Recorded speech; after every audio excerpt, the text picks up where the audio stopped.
Hello and welcome back to this Downplay Idealistic Crusade. This video will be a Blu-ray review of the new Criterion Spine 1100 release of the iconic landmark 1950s science fiction classic, The Incredible Shrinking Man, directed by Jack Arnold and starring Grant Williams along with Randy Stewart. This, of course, is a film that really needs no introduction, and Criterion has produced a beautiful special edition package and really one of the most loaded and best supplemental sections they have done in really in the recent past. It is definitely very obvious that this is a favorite film for somebody at Criterion, but it's a very special film too. So I guess to start by simply talking about the film first and then getting into the disc specs itself. Incredible Shrinking Man was, of course, based on the Richard Matheson novel, originally called The Shrinking Man, which was, of course, reprinted with the Incredible title, which they added to make it seem much more fantastical and very much fitting in with 1950s science fiction films once the craze had started. But it's a very special film because you are uniting both Jack Arnold, who was essentially the primary genius or artistic driving force behind the best of the Universal 50s science fiction films, and had sort of gotten the ball rolling at Universal with producer William Allen on making the classic 3D sci-fi film It Came from Outer Space, which itself was originally written by Ray Bradbury. So we're sort of coming full circle here with Shrinking Man being written by Matheson based on his own novel. It was eventually changed from his original concept.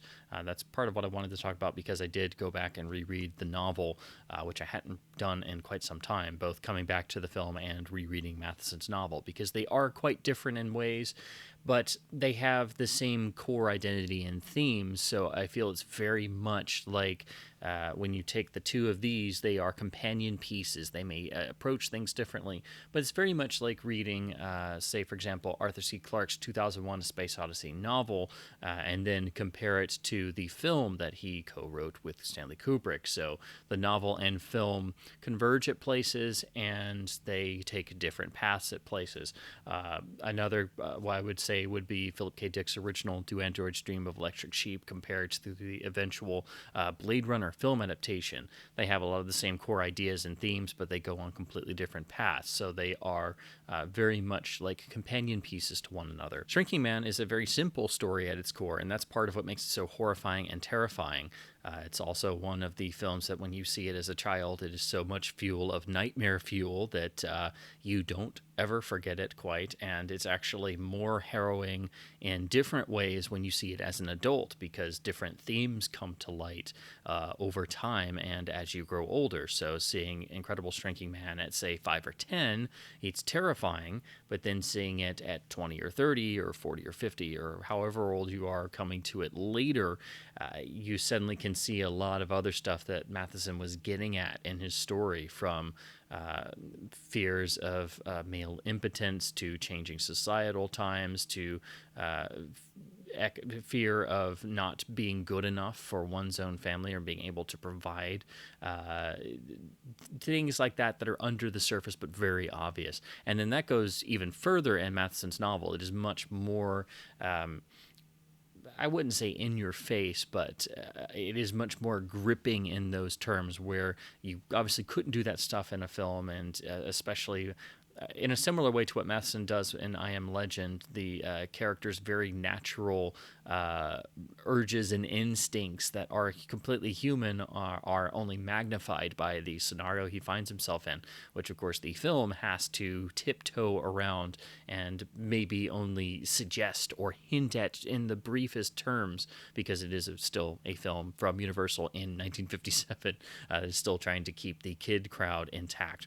But anyway, the story, of course, is a poor individual man who gets confronted by what is later revealed to perhaps be a radioactive mist, but a mist nonetheless that causes eventually a catalyst reaction in him later on when he starts to physically shrink. And it happens over an extended period of time, which only draws out the suspense and the oncoming horror, because it is not really explainable. Eventually, there is a scientific explanation that is developed and devised, and is it sort of makes sense in a way, but it's still very abstract and very much, not a primary focus. It doesn't necessarily matter how this happened. It matters that it seemingly can't be stopped or checked. And then you see the gradual dissolution, not only of the primary character's life itself, but his relationship with his wife. You see the dissolution of their marriage in both physical and emotional terms. The toll that this takes on the character of his wife, what this would do to any person in the same scenario, and the fact that all of this just keeps continuing to happen. It keeps that building, mounting dread, and it just wears away at the primary lead character of Scott Carey, played by Grant Williams in the film. And he becomes more and more irascible. He becomes much more withdrawn within himself, because he's, of course, experiencing something that no other human being has ever, or hopefully will ever experience. But then in the film, because it is structured linearly, it is eventually, it becomes an entirely different film at literally right about the halfway point, after the first of the two most famous sequences, where Scott Carey finds himself, not only is he living in an actual dollhouse inside of his house because he's shrunk to that point, but he is now confronted by the greatest terror he's ever faced at that point, which is the house cat, which featured on most of the film's posters and ad campaign, and is still an incredible moment in terms of staging, direction, pacing, editing, even if the effects themselves, which for the most part are extremely well done, because they're all done by hand with usage of traveling mats and oversized sets and process shots to have both Carey and his wife in the shot at the same time. But even though there are some moments where the effects work is a little ropey and it is a little obvious that it's an effect shot, I think that kind of adds to the film's potency in a way, because it gives it a slight air of unreality, which mixes well with it being a 1950s black and white science fiction film at Universal. It didn't have an A budget, so I've always found films of that era, especially lower budgeted films and science fiction films, most of all, they have a slightly surreal quality to them, because they're real, but they're not quite real in that sense, because they're not A budgets. The settings are just a little bit cheap looking here and there, and the way the photography is, it's not quite flat, but it has these elements that make it slightly surreal. So that's why I've never had an issue with Shrinking Man's effects not always being 100% convincing, and especially to audiences now, it's going to be much more noticeable and in HD nonetheless. But it doesn't dilute the film's effectiveness, because it's a very eerie and unsettling film that affects people in different ways. And again, it's really amazing coming back to it now as an adult, as opposed to when I first saw it as a kid and was absolutely horrified. Well, it hasn't lost the power to horrify, but the older you get, the more the ideas really start to get under your skin and stick with you, and especially are made much more apparent in Matheson's novel. But, of course, after the sequence with the cat, Carey is presumed dead, and we get the second half of the film because he was knocked into his cellar. And then it becomes essentially a one-man survival film, which is also really ahead of its time in that way. And Grant Williams really has to carry the whole movie because, after that halfway point, he is literally the only person we focus on. It is a survival film. And the second half really has a different sort of energy to it. I think it's most probably comparable to the sort of two acts of Jaws, where the first act is all about the build-up, the setup, the stuff in the town, the political struggles with the mayor and the town council and all that. But as soon as everybody gets on the boat, and we of course have the great shot when the camera pans out as the boat goes out to sea, and we go through the shark tooth jaws on the window, we get into the second half of the film, which is the adventure half. So Incredible Shrinking Man is very much that similar sort of structure where you have the two distinct halves, and you do need that first half of Shrinking Man to see how Scott Carey gets to this point, and you see the dissolution of not just his marriage, his interpersonal relationships, but his connection to the world itself, which ties into the ending absolutely. And you need that sort of descent into darkness and what he thinks he's getting himself into, and he thinks that there's no hope, and it seems very much that way. Whereas the interesting point in the novel is Matheson goes the opposite way, and just like in his novel I Am Legend, which is another must-read essential classic work, he goes in and out of sequence. So the book literally starts with Scott Carey in his basement already, and he'll flash back continually to how the story began and various things, just like you would in your own your own memories that float to the surface. So he originally wrote his screenplay that way, but it was deemed impossible to do for a Universal 1957 film, and so that was quickly thrown out the window, and the whole thing was put into sequence. So it is possible to look at the film that way and wonder, would it have worked? I don't know if it quite would have at that time under those circumstances, but it is the most distinct difference you're going to notice between the original novel and the film adaptation, that the film has a linear structure, whereas the book is full of flashbacks. Jack Arnold, the director, was very much against the flashback structure. He thought it was uncinematic, and I definitely think that it wouldn't have fit if, Jack Arnold had directed it that way. It probably wouldn't have fit as well as if it had been somebody else who was more accustomed to directing films with flashbacks, or I guess you could say artier flourishes if you wanted to, because Jack Arnold was very underrated, and his 50s science fiction films are what he's most known for, and they do always have a element of intelligence behind them, which is what makes them tick and what makes them special. And he also had a really fantastic sense of visual space, really, from directing two of the best 3D films of all time, It Came from Outer Space and Creature from Black Lagoon, both which preceded Incredible Shrinking Man. And of course, he also got the experience for the film's second and probably most famous set piece in directing the 1955 science fiction horror film for Universal, Tarantula, which, of course, if you've seen that film or you know anything about Shrinking Man and what Scott Carey eventually faces at the climax of the film, that makes perfect sense. He got that experience there. But he did have a really great sense of staging, because he would storyboard things religiously, and in the extras, and you'll be able to see a lot of his very intricate storyboards for Incredible Shrinking Man, which really do show why the film is so effective, because it was so completely thought out in the pre-planning stage, and it really had to be because of the necessity of constructing stages and sets of various sizes, and having to build all the oversized props once Scott Carey shrinks down to more minuscule size, and we get the second half of the film in the cellar. But again, it's really the second half of the film is what most people are drawn to, what most people remember most of all. But without that first half where you see Carey's actual essential removal from the world itself, from humanity itself over time, gradually, and how that would not just wear down on a person, but probably drive them absolutely insane. It also furthers the horror element, because we see what's happening to him, and so by the time you get to the cellar in the second half, it's almost unimaginable or unthinkable.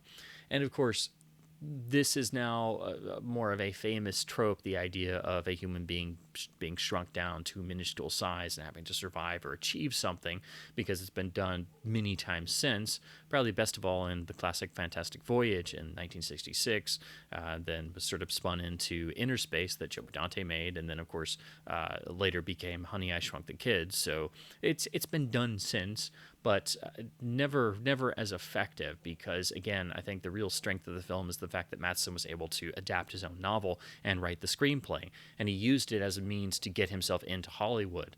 Most interestingly, also discussed in the extras, the novel was Matheson's sort of last-ditch attempt at being a successful writer. He had not been extremely successful. He was worried about providing for his family, and this was the last ditch. And so if this novel didn't work and was not successful, he was going to throw in the towel and go work for his brother and do a job he hated. And ironically, he wound up really pouring all his insecurities at the time, not to mention his surroundings, because they were renting a house and he would literally go into the cellar basement and look around and be writing the novel. So all of that sort of stew at the time, all his emotions and insecurities and even surroundings went into the novel, which of course was a success. And then he was able to, in the process of getting the film sold, get the clause, in there that he could adapt this and write the screenplay himself. And he used that as his foot in the door to Hollywood and a career as a very successful screenwriter, not just for his iconic, he did some of the most famous Twilight Zone episodes of all time, but he also probably is most best well known in terms of screenwriting, probably for films like Burn Witch Burn, and for me, the first and probably the best overall of the Roger Corman Edgar Allan Poe adaptation films. He sort of did the first couple and then alternated with Charles Beaumont, and eventually he wrote an original script for AIP, which is my favorite and a real underappreciated masterpiece, which is The Comedy of Terrors, which is a complete spoof film with all of the great horror stars who were working AIP: Vincent Price, Peter Lorre, Basil Rathbone, Boris Karloff, and directed by the legendary Jacques Tourneur. That is just completely full of the wit that Matheson could have, and it's blisteringly funny. It's an absolute beyond dark comedy. But anyway, without Shrinking Man, we would have never have gotten Matheson's further literary works, of course, and Matheson's great screenwriting work. But again, the film itself becomes a survival film in its second half, and we eventually build to, and it's alluded to because we see Carrie's mortal enemy, the spider, at least a few times before the final battle, whereas in the book it's a constant menace. So that is sort of replicated, that it's always a lurking presence. But this is definitely not a film to watch if you have arachnophobia or you don't like insects, because this is pure nightmare fuel, especially when you see it young. When I first saw it, like most people. And it burns itself into your brain, the final battle between the miniaturized Scott Carey and the giant spider. Of course, it's a tarantula in the film, as most spiders were in films at that time, because having a small spider meant you couldn't really photograph it very well, and they were hard to keep alive in the studio lights, which it was difficult to do it with a tarantula anyway. But of course, you immediately think to the change to a tarantula in Dr. No from the original novel, or the tarantula in Hammer's Hound of the Baskervilles. Tarantulas are everywhere in films of the 50s and 60s. But after that, we get the climax of the film, which is probably the point at which the film best manages to get across the central ideas of the story, but also I think the point where it's strongest in comparison to the original novel. They both end in the same way, but other writers came in and worked on Matheson's original drafts and helped to make it a linear story, along with some contributions from Jack Arnold as well. But the way the film ends, which I won't spoil for anyone who hasn't seen it, because it's one of the most absolutely incredible endings to any film, not just science fiction, but it's an incredibly moving ending that is open to interpretation. It can be seen as transcendental in one way. It can be seen in a literal way if you want to look at it from the absolute, perhaps darkest perspective. But it's still incredibly emotional, however which way you choose to come at it. And it's really the point at which you know for an absolute fact that this is something special. It's not just a 1950s black and white science fiction film from Universal with incredible in the title.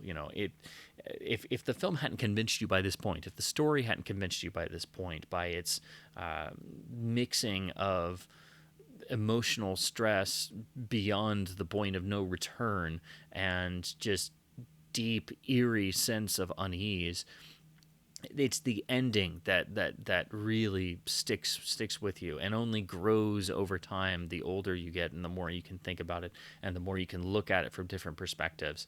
And the final words that Scott Harry has is one of the great monologues that can either bring people to tears or something that people enjoy memorizing and reciting, because it is that truly memorable and iconic and deeply moving. So as much as I love Matheson's novel, and I do think it is better in some regards, I do think the actual wording and the final speech that Scott Carey has, his final monologue in the very end, is where the film does vault ahead of the novel. But I still enjoy both. I really loved being able to go back to the book, and after seeing the film, because it had been a long time for me going to either. So being able to look at it in the beautiful new Criterion edition was really a great experience. And then going back to Matheson's novel, because some of the extras do talk about the differences and what Matheson was going through when he wrote the original novel. But in any case, this is one of the iconic science fiction films, one of the iconic 50s science fiction films. Some people call it Jack Arnold's masterpiece. It probably is in terms of his science fiction films. It's the most complex, and it's the most multifaceted, and it does sort of have a kinship with It Came from Outer Space, because that film was originally written by Ray Bradbury. This film was originally written by Richard Matheson. In both cases, you have two of the great science fiction legends adapting their own work into film form, and that gives each film a backbone of reality and believability and actual, shall we say, science fiction street cred. So it's not just a 50s sci-fi experience like most people would expect, but this one in particular is truly special. It has such substance. In addition to the nightmare fuel elements, that means you never forget this film once you see it. Even if you've never seen it before and you're coming to it as a more jaded adult, and you can recognize what effect shots don't work, and there maybe are things in it that you don't quite like, or you may prefer Matheson's novel, which is completely understandable. This is still a special experience, and that makes it so great that we finally have it in a deluxe Criterion package as Spine number 1100. And again, you can tell that somebody at Criterion is a gigantic fan of this film, because this is one of the best and most stacked supplemental releases that they have done in a long, long time. So moving on to the Criterion Blu-ray release itself. Again, Spine number 1100, just recently released this year in 2021. I like that they chose this film for 1100 to at least make it something special for the Spine number. Now, in terms of, I guess we'll discuss the disc packaging first. So you have this beautiful cover that's also used on the menu. I really like what they did here.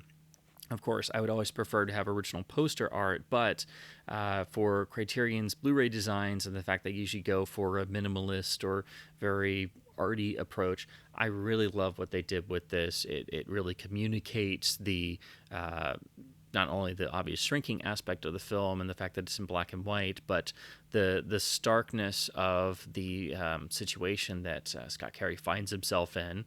The fact that the shrinking character is still wearing his suit shows that the societal constraints of most men in the 1950s are also going away, along with his connections to humanity itself. I just love the starkness of the image. I really like what Criterion did with this. And then you have an alternating black and white spine. And then the rear. And I also like that the text for the actual blurb about the film and the special edition is sort of, I don't know if you can tell, but it looks like it was typed on a typewriter. It's a sort of typewriter type font, which of course would fit this being a 1950s black and white science fiction classic. So I do like that as well. And then on the interior, you have this beautiful image on the booklet, which some have said is very Saul Bass looking, and it definitely does have the Saul Bass style. Then the disc itself has poor Scott when he's running from the cat in terror, so that's a lovely touch there. And then, of course, the title shrinks along with the Criterion C logo. And then, of course, if that was too arty for you and you needed something much more visceral, on the interior underside, you have one of the vintage stage stills with Grant Williams and the tarantula. And, of course, by the time we get to this point in the film, in the final battle climax, Scott, of course, is much smaller than the tarantula, which makes it all the more terrifying, and means that when you're a kid, every time you see this, you're dreading the ending like the plague. Then the booklet is a fold out, and it's a really nice essay inside. I myself, this is fine. This is what we're used to with most Criterion booklets, but I do always prefer an actual, stapled booklet. But this is perfectly fine. Jeffrey O'Brien does the essay, which is really nice. And then on the flip reverse side of the fold out, get your credit list, and again with more stills. They did do a number of publicity stills that were staged that you usually see on a lot of the posters and home video releases over the years.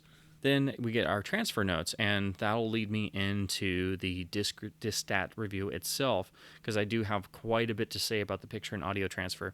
So to read the official blurb, Incredible Shrinking Man is presented in the original ratio of 1:8:5.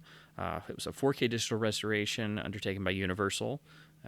New transfer was created on an ARRI scanner from the original camera negative and restored at Universal in Universal City, California. The original monaural soundtrack was remastered from the original 35mm mag track or magnetic track at Universal in Universal City.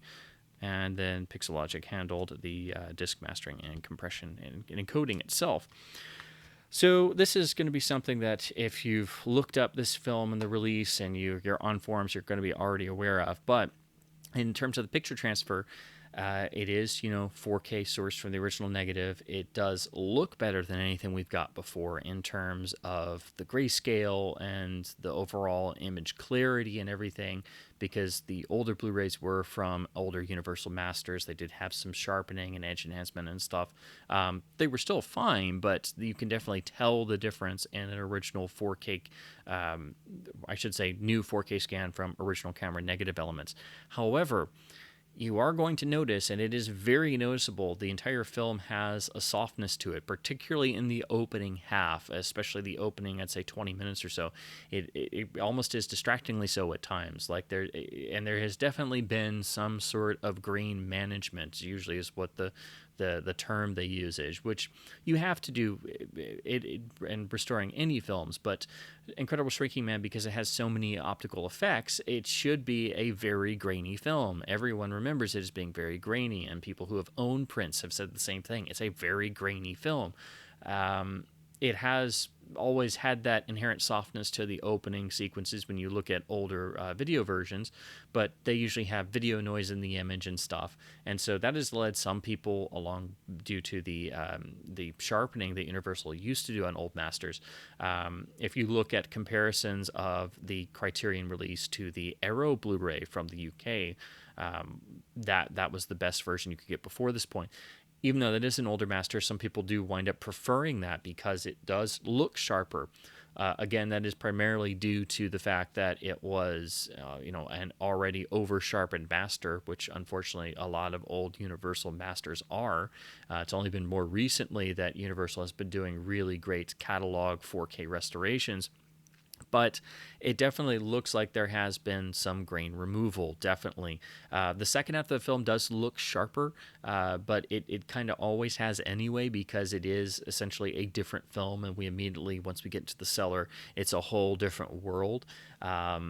But also, even looking at other Jack Arnold films on Blu-ray and the other 50 science fiction films, this doesn't quite, look as good as those. But again, this film has so many optical effects in it, it never really would exactly, and this didn't have the same cameraman to begin with as, say, Creature from the Black Lagoon, which, of course, was 3D, which is a whole different visual experience in terms of photography. So, unfortunately, I can't quite recommend this for the picture because of that. However, that's what makes it so difficult. This is the best looking we've ever seen the film on home video. It looks fantastic outside of that. So you can definitely tell the uptick in overall quality, the grayscale, shadow detail, everything looks better and richer and more nuanced because the source 4K scan is great and is from original negative materials. But in reality, because of how it's wound up on disc, it doesn't look all that much different from the Arrow release, which actually is sharper. But again, that was an over-sharpened master. And you shouldn't have to sit there and juggle back and forth between an old over-sharpened video master and a brand new 4K negative scan and have to sit there and try and play spot the difference and pick what you like. I know some people who have even gone to the lengths of returning this and actually ordering the Arrow, or who already had the Arrow and were that disappointed with the transfer. It's unfortunate. Again, this is the best we've ever seen the film look on home video, but, I went in expecting it to be Green City because it's, so many optical shots and so much effects work done, by hand in camera and process shots. So there should be grain everywhere. And you can kind of see it in the background. And again, it does look better in the second half of the film, but it's just unfortunate because otherwise, this could be perfect. And again, it does look much better than the Arrow release in all other aspects. Some people have noted that the compression isn't the greatest. I did see some little bits here and there where it looked like it was, trying to keep up with some stuff. It's not terrible, but Criterion has been having issues with their compression, particularly on on their Blu-ray titles. I don't know if it's tied to a specific authoring house or something, but that's actually unfortunately a growing trend among not just boutique labels, but all labels. It's only a select few labels that seem to actually pay attention and try to ensure that their encoding is as good as it possibly can be, not just in terms of bit rate, but the actual master compression or disc compression and authoring. So if you're very sensitive to that, you probably will notice some things like that. Most people, it's not going to be something you're going to notice, but it is something that is a bit disquieting. So really in this day and age, in terms of the actual encoding itself, I think that the only labels I don't really worry about that with are Powerhouse Indicator in the UK and Warner Archive here in the US, who always does a stellar job with not just maxed out bit rates, but beautiful encoding jobs. And of course, unfortunately, Fidelity and Motion can't handle every disc that's released because they do just about the best job in the world of disc encoding. They do work for Arrow, for practically everybody. Arrow also does a pretty good job, but it's just something that I've noticed more and more. It's not just Criterion. Kino has some issues with that. So does Shout Factory. But it's something that it seems to be growing and becoming more and more of a problem. It's even happening on 4K UHD titles as well. But again, this is getting into technical minutia that most people are not going to be aware of. But it is something that I think people should at least have an idea of. Again, I hate to sound so negative because this is the best I've ever seen the film look otherwise, and you can tell it's a brand new 4K scan. But I don't know if the grain management, which is the term I'm choosing to use, was done by Criterion. I'm thinking it was probably done by Universal in-house. Like somebody decided that they had to normalize the grain levels across the film so it wouldn't just be Grain City all over the place. But it should be. That's how it was made. That's how it should be. Now, the positive to the fact that it was a 4K negative restoration, there has always been a bit of damage and a little tiny jump cut in the spider fight at the climax of the film. It's on all the old video releases, it's on all the previous Blu-rays, and it's not really mentioned anywhere outside of certain reviews that really know the film, but that has been restored by Universal. So when you see the spider fight sequence, it won't have the little jump cut, and you get the really nice, grisly climax of that fight, which is I guess it was censored on some prints or snipped out or cut down for maybe some TV broadcasts, and so all the old video releases had that little tiny jump. It's just a couple frames really, but it was really cool to finally see it uncut fully without that little tiny jump. And again, it was very noticeable. If you know the film, you'll know what I'm talking about. But that has been restored here, so that's a really great bonus and positive that you could put it on as a sticker on the front for fans and they'd know what you were talking about, get all excited. So unfortunately, I can't give the picture quality a thumbs up. I mean, again, you're going to have to make up your own mind, really. I have included a number of screen captures so you can see for yourself that I took myself from the actual disc while it was playing. But it's just unfortunate that I guess somebody decided that there needed to be some grain management. Again, it doesn't look bad, and it's not quite the DNR wax faces that we've seen in the worst cases, but it does seem to sort of fluctuate, and it is a bit sporadic. But it's just really unfortunate that somebody felt the need to do that, because it holds the transfer back from being what it really could be. In terms of audio, on the flip side, we get the film's original mono mix. It is, PCM lossless encoded, as Criterion always does on Blu-rays. However, I do think it sounds really good, but I do have a prior edition. So before this point, I'd seen the DVD, but I'd never owned it, and I've never owned the Arrow British Blu-ray release, although I wanted to get it a number of times. But I do have the original Universal Encore Edition Laserdisc. This has the film in the 1:3 ratio, like we always saw it on video and television growing up. So of course it's not letterbox, it's opened up a bit and loses some on the sides. But it does have a digital PCM soundtrack, which of course is my favorite aspect of Laserdisc and Laserdisc collecting. So you have the original mono as PCM here as well. While the new Criterion release is fully restored and does sound good, I did pop on the Laserdisc and do some comparing, and I thought this actually, even though it has some noise due to the fact that this is an older transfer and didn't have the ability to apply digital cleanup, sometimes that can be a positive, because sometimes digital cleanup can be a bit overzealous. So because I was kind of feeling that way, I asked our friends over at the incredible Blu-ray blog site that does audio comparisons of video releases. I was talking about how I was thinking the Laserdisc sounded compared to the Criterion Blu-ray, and they also did a comparison.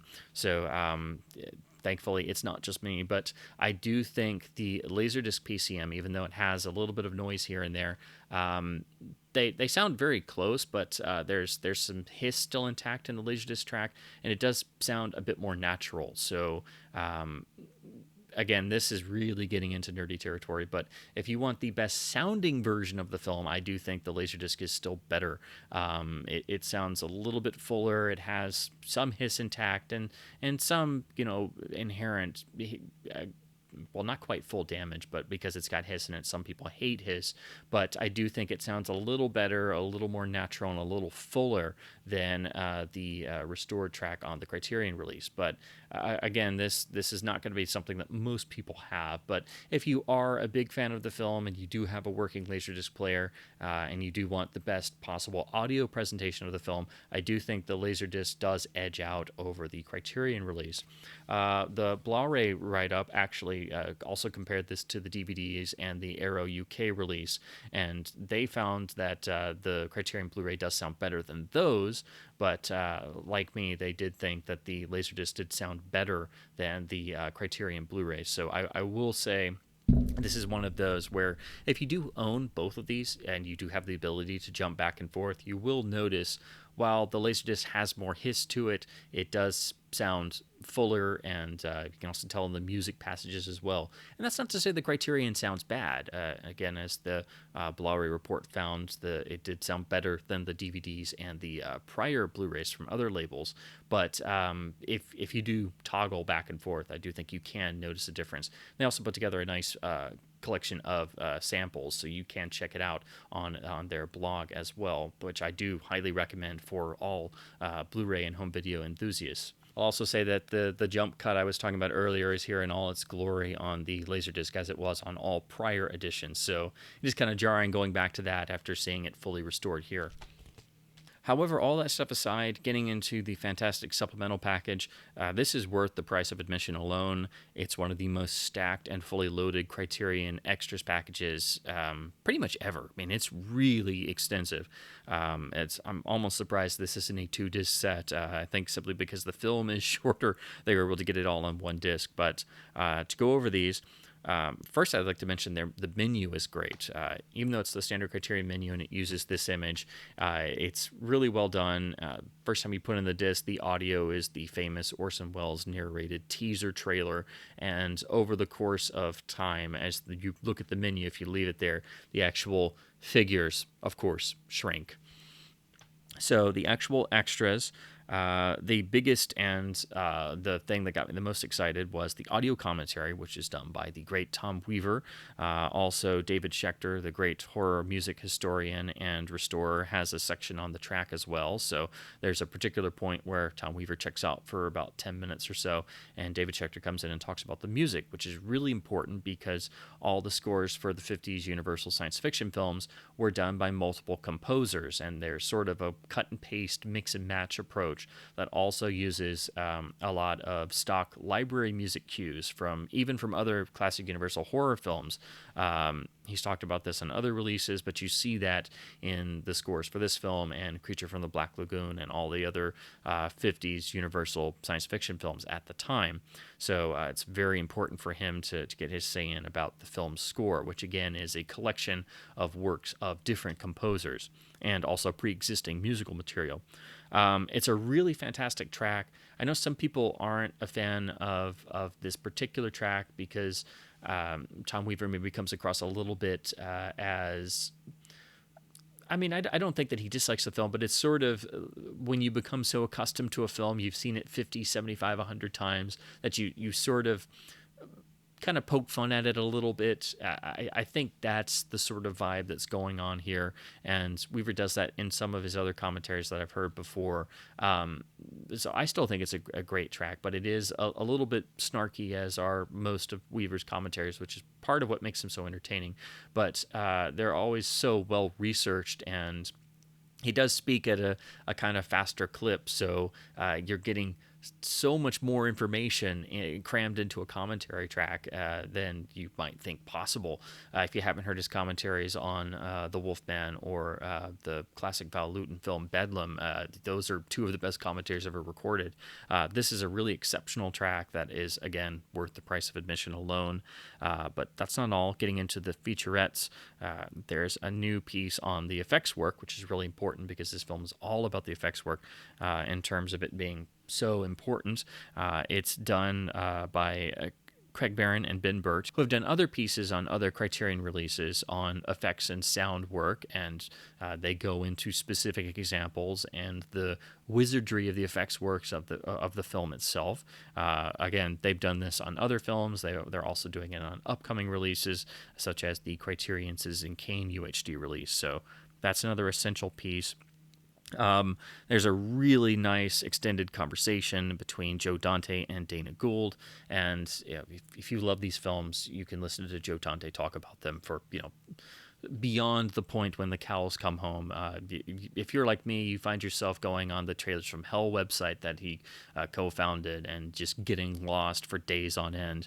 It's really fantastic because he saw the film on its opening run, literally when it was brand new, and him getting to talk to somebody who also did not have that same experience, but also loves the film, and getting that back and forth is really fantastic. But again, I could listen to Joe Dante talk about films for literally forever, and he is a huge fan of this film and Jack Arnold, knew Jack Arnold personally, and of course put nods and all over his films for Incredible Shrinking Man. Of course, he did it in Inner Space, which he mentions, and also knew Richard Matheson. They worked together on his piece of the Twilight Zone film.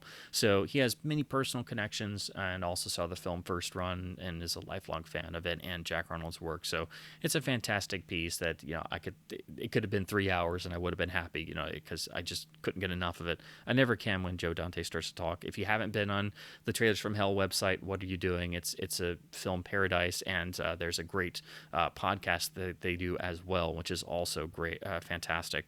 Then there is an entire feature documentary. It's actually an extended director's cut of it, called Auteur on the Campus. It's about Jack Arnold's career at Universal, and gives you a nice sort of character biography of his entire film career, but focusing primarily on his most famous Universal films, and especially the science fiction ones.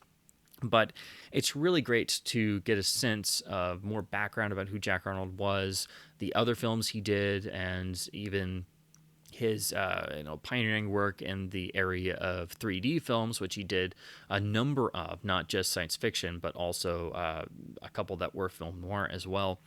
He had a quite more varied career than most people would realize, and came out of the more progressive 1930s. So that's why I think his even his science fiction films always have intelligent ideas behind them. Most people, I don't think, realize that Creature from the Black Lagoon is actually a film about environmentalism. I mean, it's pretty obvious. I'm sure most people get it, but it's not the first thing that comes to people's minds when they think of that film.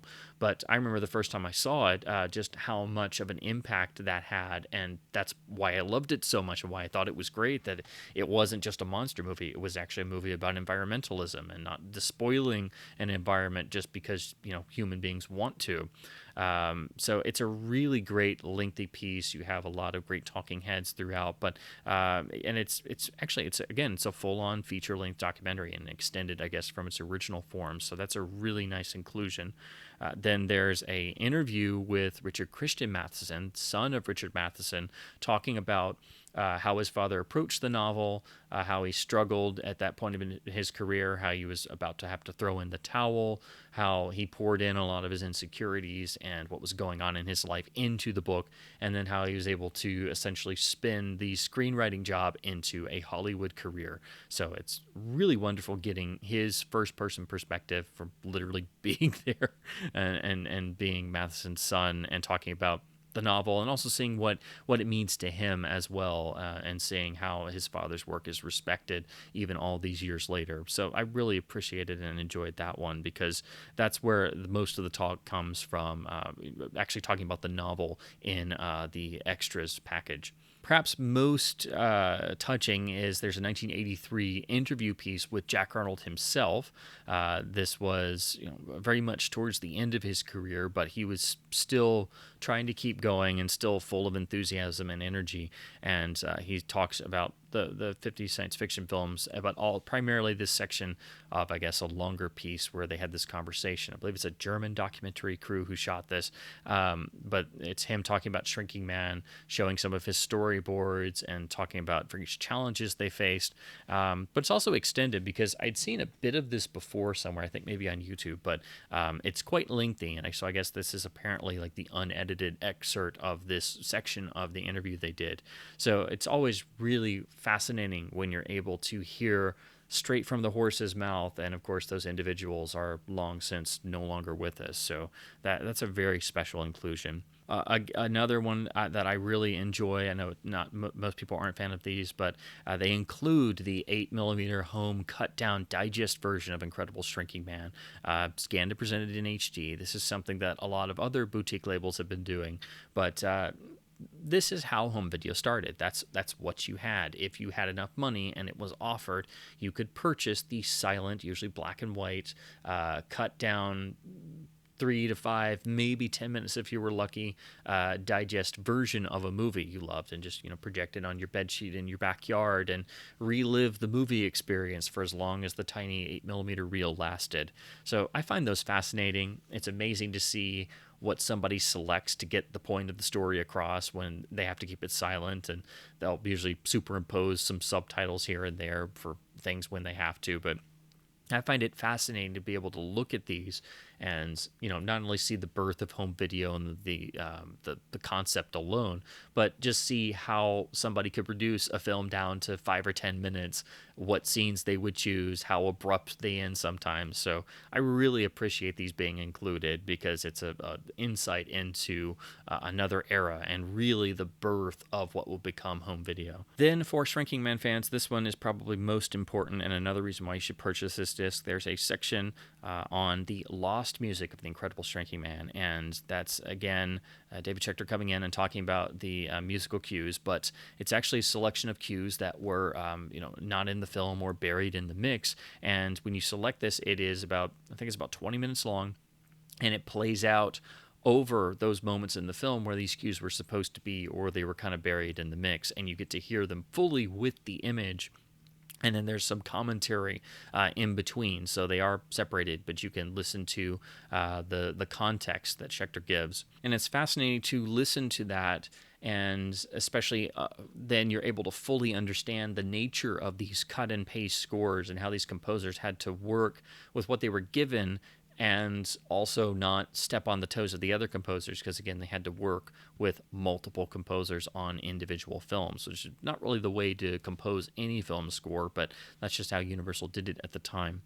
Then you have the trailer and the teaser trailer, the very famous one that was narrated by Orson Welles. So it's fantastic getting to see that in decent quality. And again, they use that audio for the initial menu and then the Jeffrey O'Brien booklet essay. So it is a very stacked supplemental package. The supplements are worth the purchase of the disc alone. It's got a fantastic Tom Weaver audio commentary, again with David Schechter as well. Really unique extras that are essential for fans of this film. So I wish I could recommend this wholeheartedly. I do still think it is the best release of the film, without question, we've ever had on home video. So if you love this film, this is a must-own. If you love 50 science fiction or Jack Arnold or Richard Matheson, or you're even a fan of The Twilight Zone, this is still a must-own. It's an iconic film of American cinema, without question. It is one of the great science fiction films, just absolutely. But it's unfortunate that the picture transfer is marred by the grain management. The audio is good, but I do think the Laserdisc does sound better. So if you want the full Shrinking Man experience and you want to go for the whole shebang, I do recommend getting the Criterion, also getting a copy of Richard Matheson's novel, which is fantastic and very different in ways, but similar at the core. So I do think they make great companion pieces. But also, if you want the full Shrinking Man experience and you want the best audio presentation as well, I do recommend actually grabbing a copy of the Laserdisc as well, because I do think the audio is noticeably superior on the Laserdisc release, in spite of it having more hiss. I do think it does sound noticeably better. So that is my review of Criterion's new Spine 1100 Blu-ray release of the 1957 science fiction classic masterwork, The Incredible Shrinking Man, written by Richard Matheson, directed by Jack Arnold, and starring the great Grant Williams. It is one of the iconic 1950s films of American cinema and science fiction. It's a must-own in any library, and it remains truly special. It is very harrowing. It is complete nightmare fuel for any and all ages. That is without question. That part of the story's impact has never diluted. It only grows over time, as I've mentioned. I think you see it differently as an adult than the more simple view you have of it when you see it as a child, and it terrifies the pants off of you. It's a film you never quite forget, and you really shouldn't. It sticks with you and has a very emotional core to it that is hammered home by the film's ending. To God, there is no zero, and there is always the Incredible Shrinking Man. So, as always, please leave any comments you have below about the Criterion release, about Incredible Shrinking Man and Jack Arnold and Richard Matheson. If you've gotten the release, I'd love to hear your thoughts on it, the transfer. If you happen to own the Laserdisc as well, I'd love to hear your own thoughts. If you also thought the audio did sound better than the Criterion Blu-ray audio. But again, this is just a very special film. I really enjoyed coming back to it after quite a long time, actually, if I'm honest. It had been quite some time, and I'd never owned the DVD or the previous Blu-rays, and I really appreciated being able to revisit the film and then immediately dive headfirst into Matheson's novel. And they were actually more different and more similar than I realized, and that's only something I've ever had happen before with, again, reading Androids and then going to Blade Runner and reading 2001 versus seeing the film 2001. So it's one of those rare cases where I think both are essential. I don't really think one is necessarily better than the other. They each have pluses and minuses, and they're both great works, even though it is the same story, and Matheson wrote the primary screenplay, but they are different, but they're the same at the core, and I think they're essential to have together. So with all that said, I do still wholeheartedly recommend the Criterion version. It is the best release we've gotten for this classic landmark science fiction film, with an incredible extras package. Again, somebody at Criterion really loves this film, and it shows. I wish it was better, though. I wish it was perfect. This film really deserves that. I hope at some point, I don't know if Criterion will release this as a UHD, but I hope that might happen so we can actually get the beautiful 4K work without the grain management. That would be a big step forward. I think that would fix most people's problem that they've had with this disc. That's the big thing that keeps it from being a perfect top tier release all around. The audio is noticeable, but again, most people are not going to have the Laserdisc, and it's not a bad, overzealous audio restoration job either. I do want to make that clearer, but it is noticeable. I do think the Laserdisc does sound better if you have the opportunity to compare the two. But as always, thank you ever so much for watching. Hope this has been informative, and let's keep supporting our boutique labels as long as we can. Keep physical media alive, and keep your discs spinning.